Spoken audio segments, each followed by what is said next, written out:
Hi, I'm Doug Rutter, host of the Rebound podcast. Welcome to Season 2, Episode 9 with Stephanie Han and her trainer, Louie Burke. Hey, guys. Hi, how are you? I'm Thanks good. for having us. Thanks for coming. So you've had all kinds of accolades in the last, since I saw you last. Last month? Yeah, everything coming down on you. So I want to kind of do it a little differently. I want to go back, was it 10, 11, 12 years that you retired from boxing? Yes, I quit boxing. I was Quit done. boxing. I was burnt out, yes. Yeah, tell me about that. I think I was about 20 years old, and I've competed my whole life, since I was 5 years old. What were you doing when you were 20? 20 years old. Were you working? I was, my dad has a martial arts school, so I was teaching martial arts. I was going to UTEP, and I was still boxing. So that my boxing was my primary sport at that time. And I was done with boxing. And at the same time, I also met my husband, so I know that didn't help.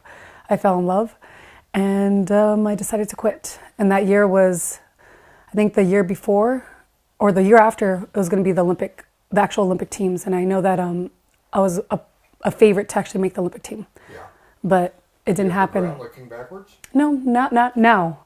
I regretted it, I guess, when maybe like 5 years down the road, when I saw all the people that had been the amateurs actually turn professional and become world champions and have success in boxing. But I don't regret my decision, because at the end I became a world champion, so I feel happy with what happened. Sure. So what was that 10-year period like for you? During Did that, you miss it? Was there a yearning for it? for boxing, Yeah. You kind of stayed in it with your sister, right? Sparring? I sparred her once in a while, but I'm very stubborn, and I didn't want to show that I was that I still missed it. So I just truly walked away from the sport. I didn't want to get back involved. I didn't like it, because I guess there was regret inside. But yeah, I remember Jennifer doing it. Like, the only fights I would go to and watch would be my older sister's fights and my brother's fights, and that's it. I wouldn't watch TV online. Yeah. On TV, online, nothing. But Did you keep training? I did not. No, not at all. Stop Like, everything. I was completely done with it. I was done. My dad, every time I'd see him, he'd be like, come back to boxing. You need an Olympic dream. You need a world champion. But I did not want to do it. I was done. Yeah. Yep.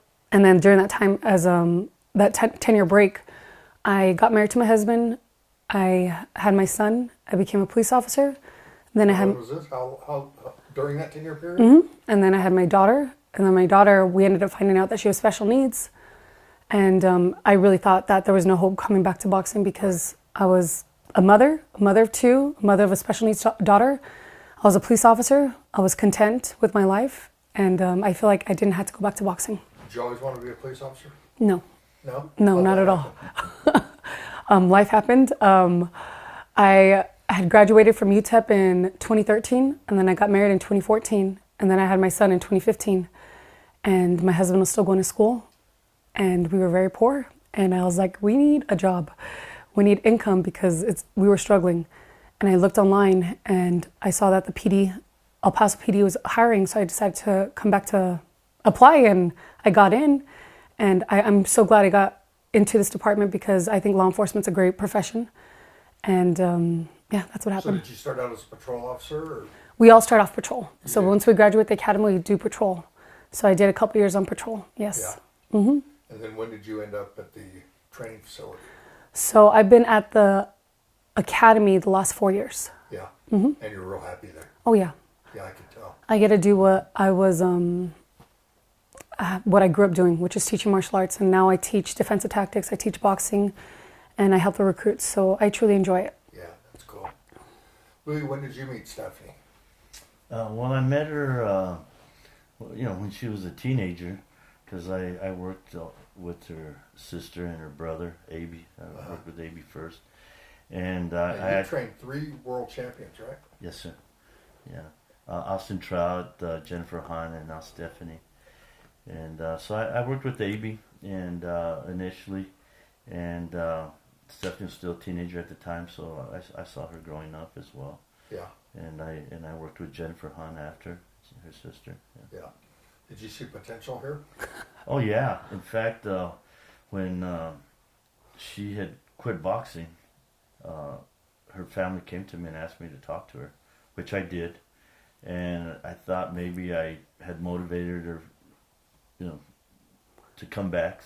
She came back a couple times, and then I guess decided not to come back and decided to retire. Right. I forgot that happened. Yeah, I remember coming So back. what was with that? Why did you want to come back? It was not me. It was my family. Yeah. Yeah, my family was like, come on, go talk to Louie. Like maybe a different coach, different scenery, because I would just be training at my dad's gym. So I think they thought that if I went to go train with Louie, it would be more motivation, like different. Right. Like, oh, Louie is the best coach, so why not go with him? And now once he's saying that, I'm like, oh yeah, I do remember going to train with Louie. And I liked it, but again, I was done. I was in love, so I was done fighting, yeah. So go on. Yeah, and I sat down with her and I said, look, this is a great opportunity. The first year women boxing is going to be in the Olympics.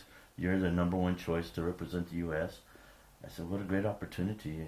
After if she would have won the gold medal, which I think she probably would have. What a great opportunity for El Paso, great opportunity for you and the family. But she was dead set on what she wanted to do at that time. And so she took her 10-year hiatus off. Yeah.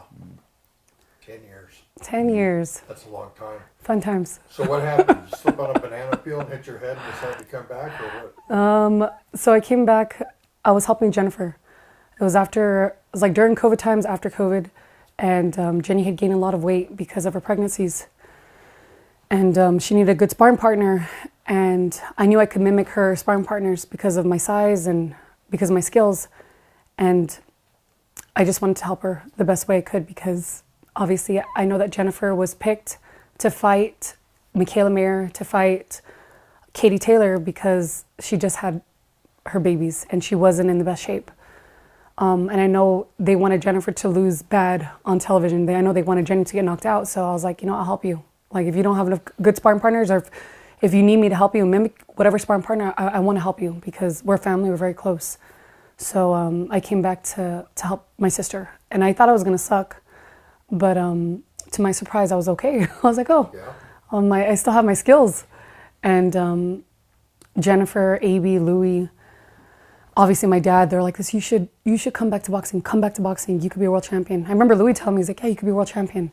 And I think maybe like after several weeks, I kind of finally believed it. I was like, you know what, maybe they are right. I didn't have enough confidence in myself, but listening to them, I'm like, I think I can do this. And at the time where I just got assigned to the academy, so I had a nice set schedule, Monday through Friday. I was 29 when I met Louie. 29 when I met Louie, again, the second time, to help my sister. I was like, it's either now or never. I'm not getting younger, and I could do it now if my family supports me. So I decided to come back to boxing. And then at the day after my 30th birthday, I had my first professional fight. So I was 30 years old. No, 31 years old, actually. 31 years old. And then I knew that if I came back to boxing, I had to be 100% committed. How was the first fight? It was good. It was good. I fought a girl that was a lot younger than me. But I had more skills than her, and I did well. But each fight, so I've had 10 professional fights, and each fight I get better. So like looking back at my first professional fight, I just threw straight punches. I was kind of like the amateur style. But each fight I'm getting better. Louie's an amazing coach. He is the best coach. And now I feel like at this point I'm where I need to be, especially as a world champion. But I'm only getting better. I'm only learning more. Yeah. So how long between fights? It just depends. That first year I had one fight. And then I think that second year I had another one fight. It was very hard to get her fights because her siblings' reputation and her reputation of being, the number one woman boxer as an amateur is very difficult to find people that would have wanted to fight her. And then her amateur pedigree on top of the background of her family, people didn't want to fight Stephanie. Yeah. So when did you have your first fight of consequence? And by that I mean, you start out, you win your first fight, it's your first fight. When did it look like it was going down that path of where you've ended up? Well, I think the first fight, kind of really lit the spark, and I think it gave her an opportunity to see a little bit what the what boxing was all about, what she was going to have to go through. We anticipated that we'd be fighting more often, and that didn't happen until we signed with Marshall, or we got with Marshall Yes. Kaufman. And Now, who is he? So he's a promoter of King's Promotions. Okay. So my last 5 fights have been with him. But yes, in professional boxing is very hard, especially because you don't have to fight. You know what I mean? It's not like a tournament you enter and you have to fight anyone in your division. Right. Like Louis was saying, my sister was a world champion. My brother Abraham, he was a great professional boxer. So they look at my name, they know I'm associated with my family. They're like, no, we don't want to fight her. So it was really hard getting fights. But Marshall, once we started working with Marshall, I think I got 3 fights in like 3 months. It was great. I'm like, yes. And you fought 3 months, all 3 months? Yes, I fought March, Back. April, May, 3 months back to back to back. And then I was able to fight for the WBA international title last summer. And once I got that, just opened the door, and I was able to fight for the world title just last month. Yeah. Yep. You didn't waste any time. No, I'm not getting any younger. I had my first professional fight at 31 years old, and my goal was to become a world champion within 3 years. So 4 years, I'm very content. Yeah? And you Yes, did. I'm very happy. So, let's flash forward to the current day. You just had your championship fight. The city of El Paso really came out Yes. to support you. I mean, my gosh. I mean, No. Yeah, they did. It's not only El Paso, Las Cruces too. So Yeah. me and Louie were talking about. I train at Las Cruces PAL, and they're all beneficial to my training. There's several sparring partners, and they truly help me be where I need to be. And I love my sparring partners. I love seeing the kids at Las Cruces PAL. I'm right now. I'm catching up because they just had the Golden Gloves last week, right? Last week. But yeah, they all came out. El Paso came out. My coworkers came out. It was, if you went, you were there. Yeah. So you saw the Coliseum. It was it packed. was great. And to me, to have all that support from El Paso, to have all the support from Las Cruces, my family, my friends, everybody that came out, it truly means so much. And it was such a good show, so I'm so glad that everyone was there. Were you surprised that it took as short a period as it did? I was not expecting a first round knockout. I was not. I knew that the girl was tough. I knew that she was strong. I took a punch from her that first round, and I felt her power. I don't know if I told you this. yeah, you did. I felt her power. I was like, oh gosh. I'm like, yeah, she hits hard. I'm like, and when she hit me, I was like, oh, this is gonna be a long fight because, like, I had to respect that power. But when I got that knockout that first round, I was extremely happy. I bet. Extremely happy. Yeah, I bet. Were you surprised? Yes, I was surprised. Yeah. What about you, Louis? Yeah, we had trained to go 10 rounds, and I felt that we could stop this girl between the 7th and 9th rounds. I thought we could break her down and stop her in the later rounds because of Stephanie's power and what we had been going over in training. But for it to end that quick, yes, I was surprised. Is she a hard hitter? Yes, yeah, she hits hard. Very much. Yeah, I think she can. She can knock out men if she needed to. Yeah. Yeah. That's interesting. So tell me what goes into training. Well, go ahead. No, it's okay. So I have to have a very set schedule because I'm a full-time mom and a full-time police officer. So after I get done from work, I go to Las Cruces. Louis helps me so much with the technique aspect of it, technique and mitts and sparring. Like, he has so much knowledge and he knows me. So he tries to do what's best for each opponent because obviously each opponent's different. So we had a different game plan for this opponent compared to the last opponent. But yeah, it's hard. Is it all with gloves on, all the training? It's gloves, it's shadow boxing. For the most part, like conditioning, I have to really do, like, he helps me with conditioning, like the boxing aspect, but because he doesn't train me full time like a normal boxer, right? Where I could go in the morning and afternoon with him, because for the most part, like professional fighters, like my sister and my brother, they were able to train twice a day with Louis. I can't do that. I could only train once a day with him because of my schedule. So conditioning wise, like I'll do my running, I'll do my sprints, I'll do my exercises because I can't be with him all the time. But the boxing, 100% Louie is the best. He truly is the best. What we learned from her last fight prior to the championship fight is that she was overtrained. She trained too hard. And part of that was just the lack of communication, because since she's doing and during her job, she's running 5 miles a day and doing all kinds of exercise and conditioning, then coming back to the gym, and I was reconditioning her. So we were overloading the conditioning aspect of her and not allowing her to recuperate 100%. So when she communicated that she felt really tired her last fight, prior to the championship fight, she was feeling burnt out and tired. Even before going in the ring, she said she felt exhausted, and she had to push through the fight. And I had felt like that before when I had used to fight, and I knew it was because I was overtraining.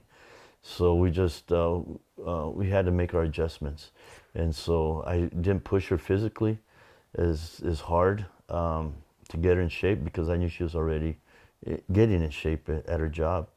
And in fact, she was a bit motivated when she first found out she was fighting for a world title. She wanted to start going, going from 0 to 100 first week. I said, no, it doesn't work that way. We gradually get into it, and as your body feels a little tired, we let you rest, and then we build up. It's kind of like a graph, Sure. And that's the way your body works. And so we did that this last time, and it worked out. Yeah, 100% paid off. Yeah, my last fight against, not the world title fight, the international belt that I fought against Miranda Reyes, we went 8 rounds, but I was truly exhausted like every single round. And it's not because I was out of shape, but because I was overtraining. So I learned a good lesson there.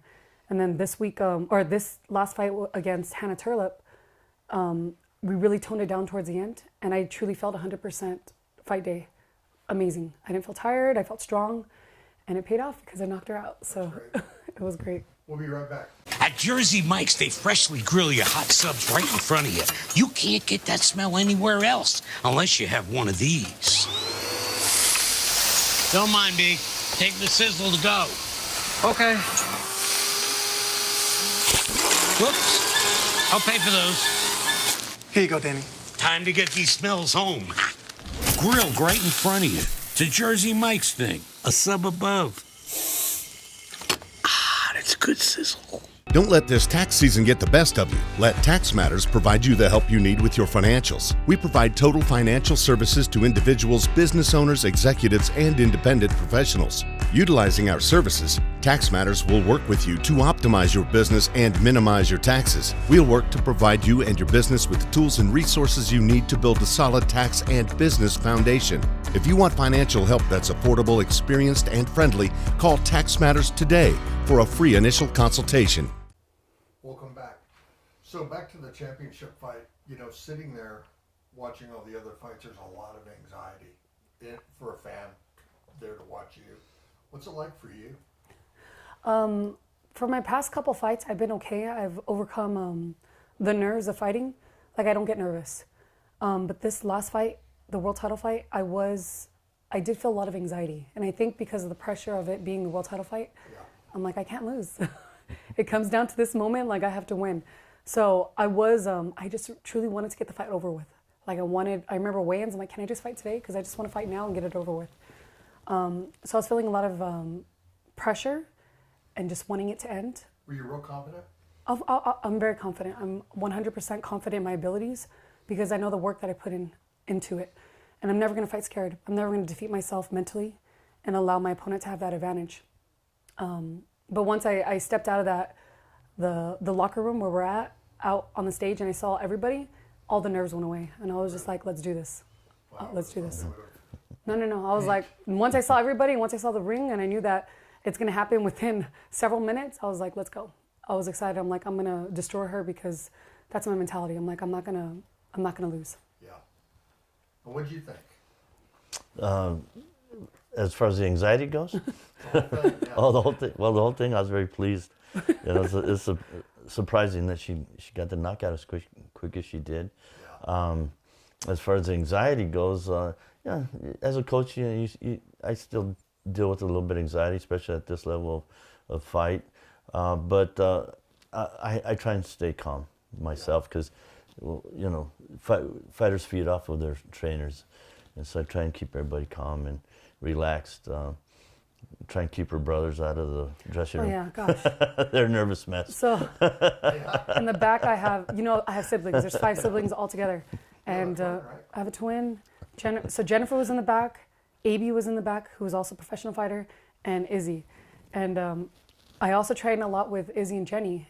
But then my brother AB comes along and he's like, you need to do this and you do that. I'm like, AB, I already have my game plan. Don't be trying to complicate things. And then I think AB is probably the most nervous. Oh, yeah. Yeah, He just comes and messes everything up. I'm like, AB, stop. Ugh. I think I had to tell him to stop. But yeah, he stresses us out for no reason. Yeah, I don't think my brother AB is allowed anymore because he just makes it worse. Yeah. I love you, AB, but you're just special. Did you have other fighters on the bill? No, not this time. Just her, huh? Yeah. So you had to wait the whole time as well. That's all right. I preferred it that way. I'd rather, she was the main event. It was a huge fight for everybody, and that's where I wanted my energy to be at. Yeah. How strict is your diet? It sucks. So when I know I'm going to fight, it just depends on how long I have. So after the holidays, I went up to like 150. I don't know if I told you. To 150? I was very happy after the holidays. I went up to 150. And then, so then I was fighting in February. I was like, okay. So for me, I lose the weight very fast. And then towards maybe like 2 weeks before I have to fight, I'll just eat, I won't eat dinner. But it comes off very naturally. So, and I try to eat very clean and healthy.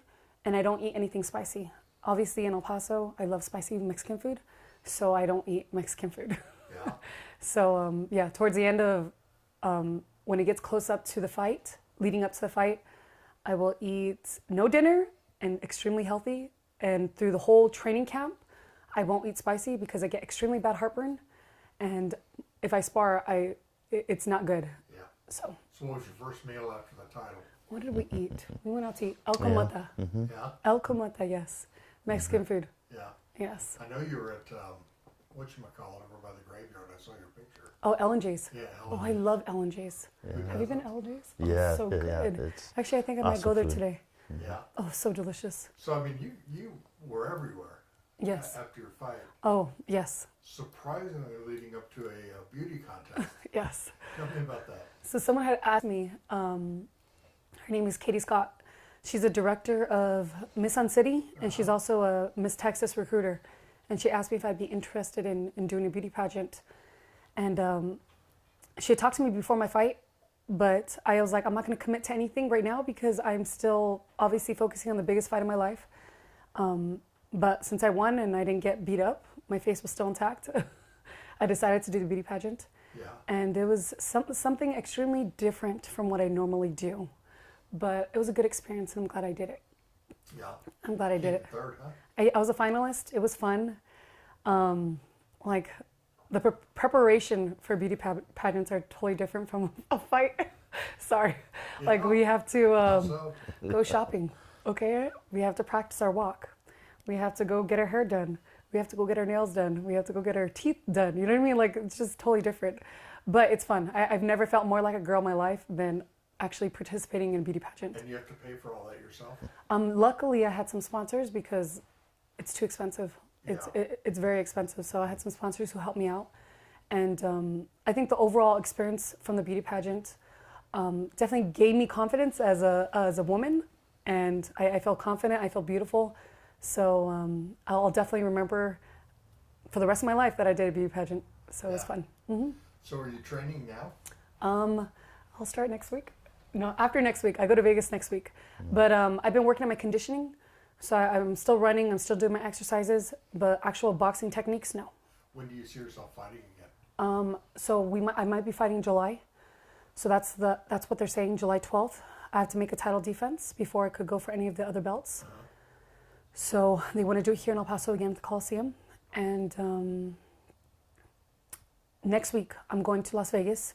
My sister Jennifer Han, She's getting inducted into the International Women's Hall of Fame. Wow. So, and then I'm getting recognized as a police officer who boxes. So we're making this family trip. So we're going to go to Las Vegas, enjoy the company of each other, enjoy the recognition that my sister's getting. And then after that, I'm going to go back to the gym and suffer. Veronica Escobar even. Oh, yes. So Veronica Escobar, me and my sister were nationally recognized at Congress. Yeah. And we're going to go down in history on their records. So it was a very nice achievement that we got. And it was nice to be recognized at that national level. So, and especially being recognized together as sister world champions. That's cool. Yes. Where's the proclamation? Who has it? So my sister has it. Yeah. My sister has it, but Veronica Escobar said she's going to make me a copy. So I'll wait for that. Did you know her before? I've met her a couple times, yes. Yeah. Mm-hmm. Well, that's cool. So, so you'll be training full bore then, as July comes up. You Yes. get more and more. Yes. So you're actually planning to fight in July, July, yes. right? Mm-hmm. Who are you going to fight? Do you know? No, not yet. There's How does that work? several people that are contenders that we're looking at. Right now, I like it better now than when I first started. Because when I first started, as a professional fighter, it was really hard getting those fights. But now that I'm a world champion, everyone wants that belt. So there's options and there's variety to choose from. Right. So Well, I mean, is there just a pool of fighters and you all get to pick? Yeah, they have to be rated in the top 10, I believe, in the WBA. because that's the belt that I have. Yeah.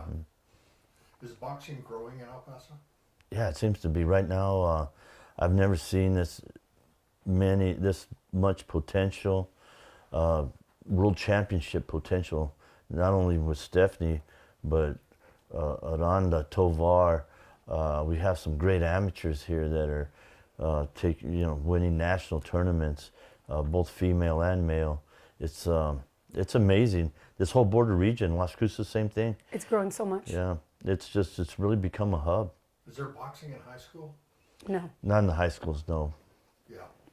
Do you have, I guess there are kids in high school that fight, Yes. that they have to train away from school.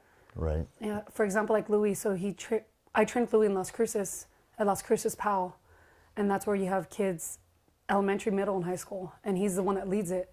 But it's like even in that gym, Las Cruces PAL, it's grown so much. There's like how many kids that go there every session? About, Like as 50? as many as 50, 60 kids at one Like time. so It's- many kids. Golden Gloves still a thing? Yeah, we just went to the Golden Gloves State Tournament last weekend.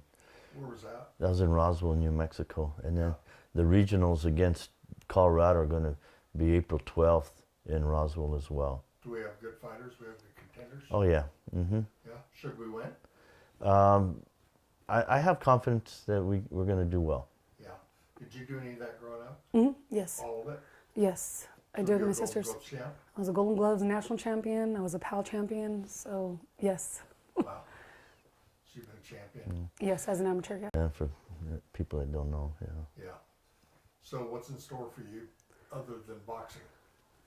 We will see. We will see what happens. But for sure, I'm gonna do what I'm good at, which is boxing. Yeah. And I want to do this title defense. I want to successfully defend my title.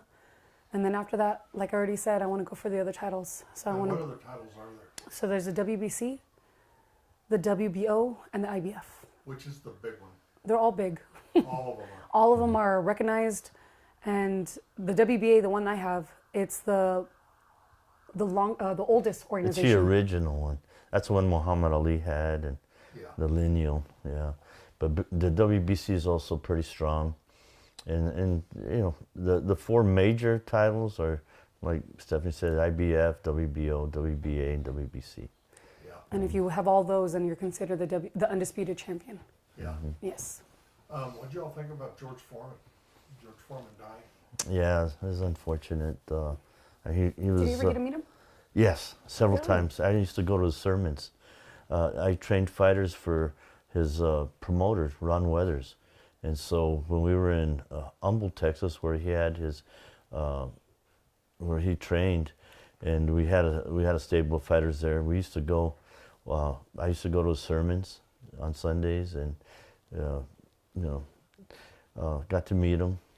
A few times he came down to Las Cruces. One time I took him to La Posta, one of our famous restaurants there in Las Cruces. Wow, Yeah. so you really knew him, Louie. Well, I didn't know him that well, but I knew Took him. him to La Posta. I Come knew on. him. Yeah. That is You all awesome. remember when Evander came here, right? Yeah, I worked the opposite corner of Evander with Lou Severese. Yeah, Yeah? Yeah. What was that like? it was pretty neat. I mean, we lost the fight, but Was Evander just a hitter? well, Evander's always been one of the guys that I've always looked up to because of his work ethic. You know, he was always a small heavyweight, but he found a way to win.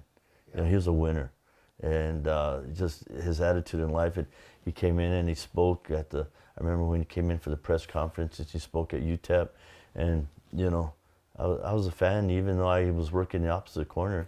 I was a big fan of his, and it was an honor for me to be able to even work against him, even though, you know, the guys working with was Lou Severese, and Lou's a heck of a good guy too. He has the same mentality as Holyfield. It's just, I enjoyed being there at that. It was a great moment for me. Yeah. How much is UFC affecting boxing as from a fan's perspective? I think initially, it did take a lot away from it. You know, a lot of the glimmer away from boxing, and I think it was more organized than boxing in the beginning. They actually, these UFC fighters were actually being promoted the way boxing promoters promoted back in the olden days when they depended on the gate and they'd build these guys up. They never talked negative about these guys in the UFC. They were always building these guys up. So two guys that were built up were fighting against each other. There was never any negative things said about them. Whereas boxing, you know, they're always breaking, you know, putting down fighters and saying they could do this and better, or do that better, or they shouldn't be doing this. And in UFC, it was just the opposite. They were building these guys up, and the people that were promoting these UFC fighters were doing a heck of a job. They were actually promoting these fighters where they were making money, not just off the gate, but off sponsorship and everything else. And yeah, it took a lot of the glamour away from boxing. I think now boxing's starting to get back on track, and lately there's been some big fights, and it's starting to get back into what it was back in the 80s and I guess 70s and 80s, like it was before. It's starting to get back on track, and they have to find guys like Muhammad Ali, Sugar Ray Leonard, Robert Duran, and then build on them. And the UFC finds these special stories in each and every one of their fighters, and they build on it, and that's a real promoter. Yeah. What happened was these promoters were getting too much TV money, and they weren't putting any. They were just content on getting the TV money, and not really worried about really promoting the fighter. So it's a big deal when you end up on HBO boxing. Mm-hmm. It's a Oh yeah. money deal. Yes. Big Yeah. money. Yeah, any TV money, especially like Showtime, HBO, anything like that. HBO doesn't do boxing like it used to be, but Showtime does. And anytime there's money, TV money involved, that's when you get paid more, and you definitely get more exposure, and it builds your brand up a lot more. Yeah. We'll be back in just a moment to conclude our conversation. At Family Medicine of West Texas, we understand that your health is your most important asset. Whether it's routine care, managing chronic conditions, or just a checkup, we're here for you. Our experienced general medicine doctors take the time to listen and provide personalized care, making sure you feel heard and understood. Your well-being is our priority. Schedule an appointment today at Family Medicine of West Texas, where compassionate care meets trusted expertise. Call us at 915-581-6405 to book your appointment today. Protect your largest investment with Red Rhino Roofing, locally owned and operated. Our services include roofing contracting, installation, and repairs, all tailored to meet your specific needs. It's vital that you address any roofing issues promptly. We believe in never postponing necessary repairs because small problems can quickly escalate into major concerns. Whether you need minor repairs or a complete roof installation, we're here to help you every step of the way. Call us today to schedule a free consultation, and let's work together to safeguard your home with expert roofing solutions. So tell me about the Jake Pauls of the world. So I know who they are. I can't say anything bad about them because of what they've done for boxing. Who are them? So they're brothers. Okay. They're brothers. They started off on YouTube, and now they're doing boxing, and now they have their own promotions. So Jake Paul, right? I want to make sure I have the right brother. He has Most Valuable Promotions, and they had their last fight. Everyone watched. Jake Paul fought Mike Tyson. Right. Amanda Serrano fought Katie Taylor. Right. It was on Let's go Netflix. back to the Mike Tyson thing. What did you think about that? Okay. Did you watch your fight against Mike? Yeah. Was it softballs? I mean, did they go easy on Tyson? Well, it's obviously. The whole fight, though. Yeah, The whole fight. the whole thing I thought was a scam. You know, I felt kind of like I still feel even at Tyson's age, I don't think he could have gone the distance, but I think he could have probably tried a little bit harder in the first couple of rounds and probably did a little bit more damage. I think if he really wanted to win that fight, he would have gone out and put it all on the line the first 2-3 rounds, and that's probably what all he had. After that, it would probably been all Jake Paul. That's just the way I feel. I just feel that I'm glad I didn't pay for it. I think I saw it someplace else. Yeah. So are the Pauls, is it like For me, I have nothing against them because the exposure that they're bringing to boxing, especially to women's boxing. And I think Mike Tyson got paid like $20 million for just fighting, so good for him. Yeah. And then 55 million people watched that show. They watched boxing, and then everyone was talking about Katie Taylor and Amanda Serrano. And I know that they made good money, the most they've ever made. They made millions of dollars on that fight. Wow. So that's more than they've ever made ever. wow? Ever. So for them to have that platform, and now women's boxing is so popular, so I'm glad that they're putting us on a platform and giving us the exposure that females need. And not only that, they're actually getting paid well. So a lot of people, they talk negative about the Paul brothers, but for me, I'm like, if I'm able to fight on their show, I would take it because I know that I'm gonna get the exposure and get paid well. So they have a YouTube show? They start off on YouTube, so they're YouTube stars, and then now they got it. I think they've always been boxing, but now they're actually professionally fighting, and then they have their own promotions, and now they're promoting, and they're promoting females, they're promoting men, they're promoting the next generation, but giving them a great platform. So I went to the WBA convention in Florida a couple months ago, and I got to see them. I got to witness one of their fights. They had a fight over there too, and it was very nice. And I got to see all the fighters that were under their promotions, and they're great fighters, and they're getting taken care of. So I know that he takes care of his fighters. What do you think about it, Lloyd? I agree with what Stephanie's saying, 100%. I was just, the comment I had was on the fight itself. I thought. I think the way they do it, Mike Tyson's older. Yeah, he's older, and I thought maybe it was even a health risk. I'm surprised they even allowed that fight to happen. Once you start getting in your 50s and you start getting hit in the head, there's just more chance of getting injured for serious injury. I was surprised Texas allowed that fight to happen. But I agree 100% with what Stephanie's saying. As far as they've brought in a different dimension into boxing now, and they're allowing these fighters to make money that they deserve to make. These two women that fought on their undercard, Serrano and Katie Taylor, made more money than any other women in the sport. The women put as much effort and fight harder than men, in my opinion. They try harder, and so they should be getting compensated fairly for it. So I think the Paul brothers really help. Boxing is not dead. It's not dead. Yeah. Boxing is not dead. And Katie Taylor and Amanda Serrano, they're going to be fighting again July 11th, and it's going to be on Netflix. And again, they're going to get the highest paid women in boxing history for this fight, and it's going to be on Netflix again. So good for them. I'm so glad. If I ever get to fight one of them, I would love to. I'm like, please pick me. Yeah. But they're being taken care of, and they've been working their whole lives, and now they get to show it on such a great platform. Everyone's going to be watching. That's what they want. That's their ultimate goal, to show off their talent and to get compensated for it, and they get to do that. Yeah.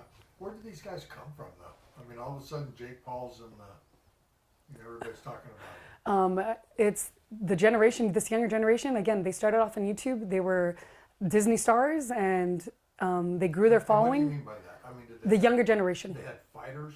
So no, they were. I know that they started off on Disney, then they had their YouTube channel, and they're very, very popular. They had a big influence, especially with the younger generation, and then they got into boxing and professional boxing, and they attract. You know, they call out people, for example, like Mike Tyson, but people are going to pay to watch it, Right. and they have such a huge following, especially with the younger generation. Yeah. I was in Vegas. I wasn't at the fight, but I was in Vegas when Tyson bit Holyfield's ear. And the next day, I was with my kids and we were doing all the kiddie things. We were on the strip, and Mike Tyson was on a Harley Davidson with a pair of jeans on and motorcycle boots, no shirt, no helmet. And he rode up the strip from the morning, up the strip, down the strip, up the strip, down the strip, all day. I'm talking 12, 15 hours.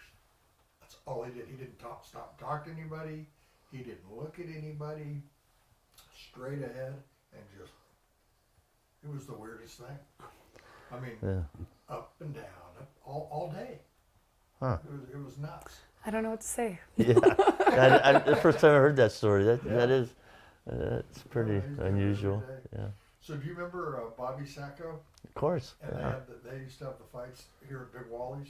yeah. That And was a different at deal. the surf club. Yeah, Yeah. Oh, that was fun. wasn't it cool? Oh, those were so fun to go People to. don't believe me when I tell them those stories. Yeah. I even had Bobby sold me a fighter, or however that works, sold me a fighter, a kid named Desi Ford. And Desi did well around here. He went to Vegas, came out of his corner and got knocked out. And he ends up going home and sparring with his little kid, and he killed him. Killed his kid sparring with him, His own kid. his own kid. Was he intoxicated? Huh? Was he intoxicated?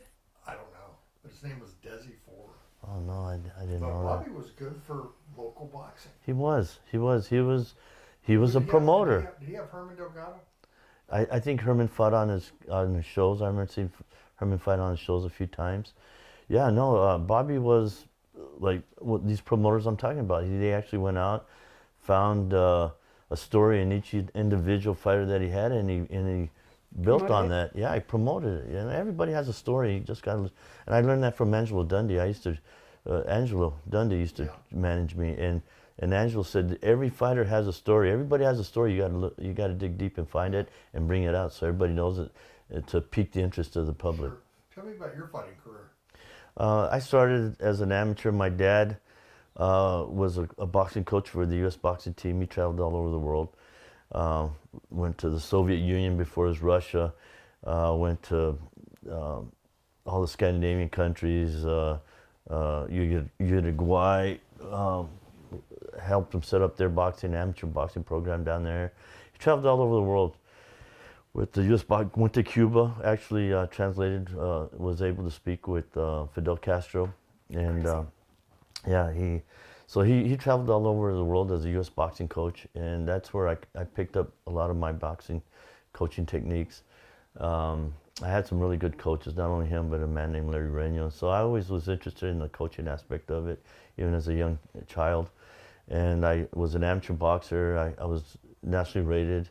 I fought on the U.S. team, went to London, and fought against the English team. And then became a professional. I had my first professional fight at the Coliseum, even though it's not on the record. I had two that's not on the record. Fought at the Coliseum, my first professional fight a month before my 19th birthday. And I just continued fighting, and I had I retired early because I had two eye injuries, two surgeries on my eye. My last fight, I almost died due to dehydration. And so I learned a lot, not only how I don't like my fighters to lose a lot of weight. I don't torture them the way I used to be tortured when I was trying to make weight. And so, I was fortunate at the end of my career, my last couple of fights I got with Angelo Dundee, who was, of course, Muhammad Ali's manager and trainer as well, and had a lot to do with his career. and I learned a lot from him. He was a great mentor. My dad was a great mentor, and then I was also Jesse Reed, who was a trainer. He's a trainer that's in the Hall of Fame. I was able to train with Jesse for a few of my fights, and so after I finished my professional career, I actually started training amateur fighters when I was 16, because my dad always said, if you want to improve yourself, he said, start training these guys, and it'll make you realize why you have to keep your hands up, why you have to keep your chin down, just the basic mechanics of it. Makes you start realizing, you know, and seeing, because when you see your fighters not doing that and getting hit, it makes you realize why they're doing it. So I started training kids when I was 16 years old. Wow. And I trained the novice class while my dad trained the open class, and then later on the kids that I trained and later on became professionals, and they were my first professionals I worked with. And I was still fighting as a professional when they were pros, and I was helping train them. And I just started training fighters. I got hired on by Ron Weathers, who was at that time, he was from El Paso, and at that time promoting George Foreman. He pretty much orchestrated George Foreman's comeback career. And I went to Houston to train fighters for him over there, and then we ended up moving to Ruidoso. And I was also training fighters in Tyler, Texas. I trained Francois Bota, who later became world heavyweight champion. And a couple of guys that also had national titles. And then I was about to have my daughter was about to be born, and I came back home to Las Cruces and to raise her. And that's when I started training fighters. I started off with Austin Trout's class. He was 10 years old when he walked in the gym, and trained him to a world championship. AB came in and started training him.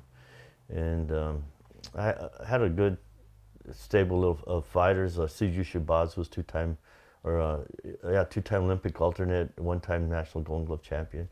Trained him, and so I just continued training. And then Jennifer came, and I trained her, and now Stephanie, and I'm currently getting ready to go tomorrow to Nashville, Tennessee. I'm training in camp right now. We've been in camp. Curtis Parker, who was the WBA North American champion at cruiserweight. He's really good. What, 19-0 with 19 He's knockouts? 19-0, 19 knockouts. I don't think he's gone past the second round. So. And then now everyone wants Louie. Louie's a cool thing. Yeah, well. Everyone's like, can people have been reaching out to me? It's like, where do you train out? Can we train with Louie? Do you have Louie's number? Yeah. So it's so nice. I'm like, yes, here's his number, but everyone wants to train with Louie. Well, I also run a Police Athletic League boxing program for the city of Las Cruces. And so even though it's been a volunteer, I've done it as a volunteer, I'm very passionate about it, because as you know, we had a very bad thing that happened last weekend, where there was a mass shooting there in Las Cruces at one of the parks, and a lot of the people involved were kids. And so my goal into my part in helping my community is trying to take these kids off the street and try and mentor them in a healthy way, so they can come back and contribute positively to our society. And so, our program's been very good. We have kids that have come out and become police officers. I have firefighters. I used to be a firefighter for almost 26 years, and we have kids that have been in our program and are now firefighters and police officers, and we've had attorneys, and we've had doctors. We've had the whole. We've been able to produce a lot of good citizens, and it's been a productive program. So that's really where my heart's at too, is the amateur program, helping these kids. But I love the challenge. The competitor in me wants to train these pros to see how far they can get. Is there a police athletic league in El Paso? No. No, they need one. Yeah, how come? Because there's not. I don't know. That's a good question. I know that there's some people, they've already discussed it with city officials, so hopefully it does happen.